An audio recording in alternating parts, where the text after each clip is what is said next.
حبيبي الله يبارك فيك. اول شيء الحمد لله على الفوز. شباب ما قصروا، احنا كنا في مجموعه صعبه مثل ما شفتوا. المنتخبات الثانيه تقريبا منتخبات يعني متكامله، يعني جايين كلهم لاعبين منتخب اول. احنا معنا منتخب اولمبي واول، والحمد لله شباب ما قصروا. ما حد كان متوقع انه نتاهل، واجتهدنا وتاهلنا الحمد لله على كل حال. العراق مباراة حلوة هذه لنا ولكم حبيبي، ان شاء الله بالتوفيق لكم ان شاء الله لنا حبيبي، يعطيك العافية. من بعد فوزكم والتأهل الى نصف النهائي، ما من المعقول تمرون ما توجه رسالة؟ لا طبعا وجهت مرتين. وسائل الاعلام العراقية ايضا تحتاج رسالة منكم. طبعا انا اول شيء حاب اشكر كل من ساندنا ووقف ويانا لين اخر لحظة، مشكورين وما قصرتوا ويانا. وان شاء الله باذن الله مباراتنا الجاية تكون يا لنا يا لهم ان شاء الله. يعني اليوم سقف الطموح ارتفع من بعد ما وصلتوا الى نصف النهائي، طبعا اللعب امام صاحب الارض والجمهور الى حسابات خاصة. طبعا ان شاء الله باذن الله اللي يفوز احنا بالنهايه اخوان. اكيد حبيبي مشكور. مباراة في نصف النهائي ان شاء الله مع المنتخب العراقي الشقيق، ان شاء الله بتكون مباراة صعبة اكيد بالنسبة لنا، لكن ان شاء الله بنحضر لها من الحين.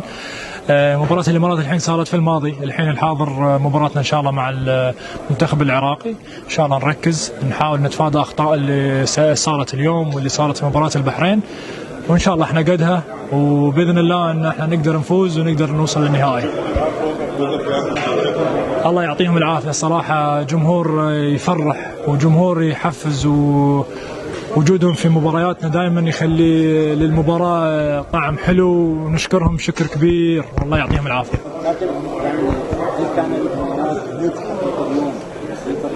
صحيح منتخب الإمارات اليوم لعب مباراة متميزة، ما حلف الحظ، ضيع بلنتي، والحمد لله احنا اللي كان معنا الحظ، الحمد لله فزنا. في ناس ما قلت لك في اخطاء ان شاء الله نتفاداها، وان شاء الله نكون قدها في مباراة العراق القادمة، والحمد لله ان احنا وصلنا لنصف النهائي. منك تقدر تقول ان دماء جديدة في المنتخب، لاعبين مختلفين جداد، في عناصر قديمة وفي عناصر جديدة. الميكس اللي صار هاي بعد شوي ممكن له تأثير من ناحية إيجابية وسلبية، لكن الحمد لله تخطينا هالشيء ووصلنا مرحلة إيجابية في البطولة، وبحد ذاتها أنا أقدر أقول إن أنا فخور في اللاعبين اللي معي.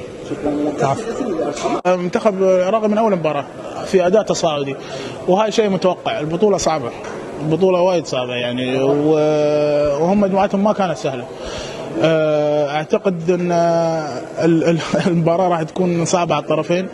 اعتقد التفاصيل الصغيره هي اللي راح تفرق في نصف النهائي. تدري 3 مباريات، الكل لعب 3 مباريات في وقت قصير، الارهاق بدا يبين على اللعيبه. فان شاء الله ان احنا نوصل جاهزين ونأدي مباراه تليق بنصف النهائي ان شاء الله.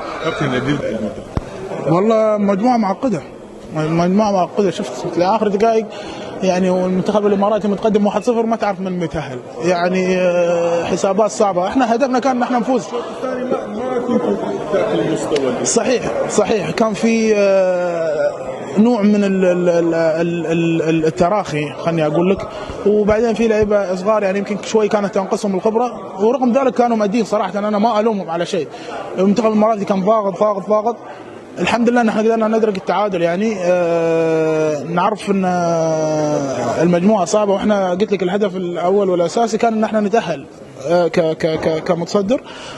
بس كل مباراة لها يعني حساباتها وتفاصيل في الصغيرة هي اللي حسمت المباراة. المباراة المقبلة مع المنتخب العراقي في استاد البصره، والله مباراة متحمس لها صراحة عشان الجمهور. أنا متأكد أن الملعب راح يكون فل نفس كل مباراة يعني يلعبها المنتخب العراقي. الله يوفق الفرقتين. إن شاء الله نقدم مباراة تليق بالفريقين.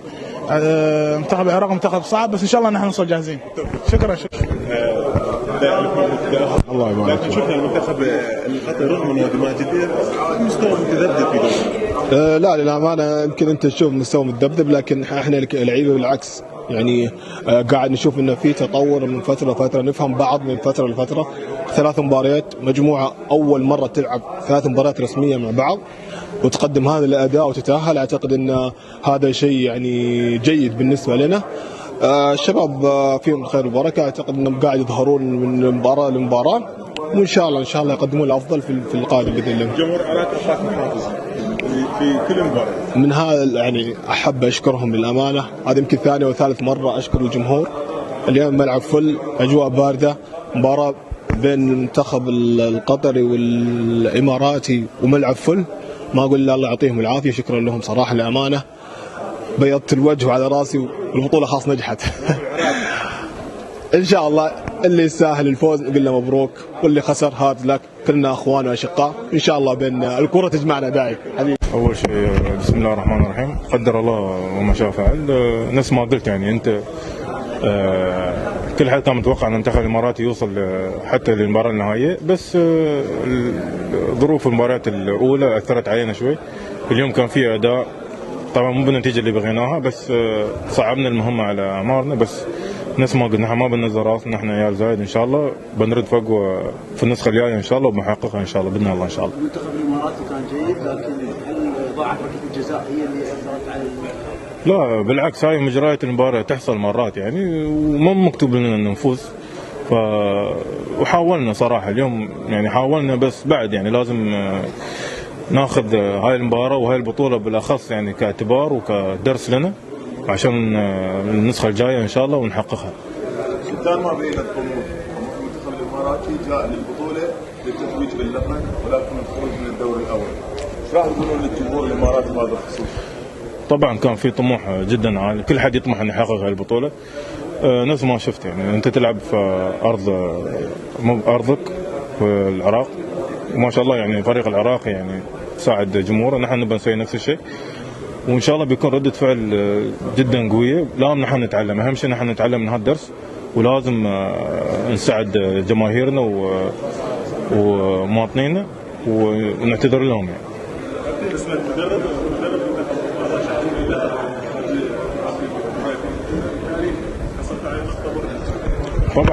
طبعا المنتخب الاماراتي دائما يكون مترشح، يعني نحن ما ننظر الا للمركز الاول، بس سبحان الله يعني يمكن سوء يمكن في اول مبارتين، لا في تكاتف بين اللاعبين، في تكاتف بين المدرب، بس نفس ما قلت لك في اشياء يمكن خارجه عني بيدي انا بيد اللعيبه وحتى بيد الجهاز الفني. بس حتى عكس اللي تعاهدتوا كلاعبين بعد مباراه لبنان.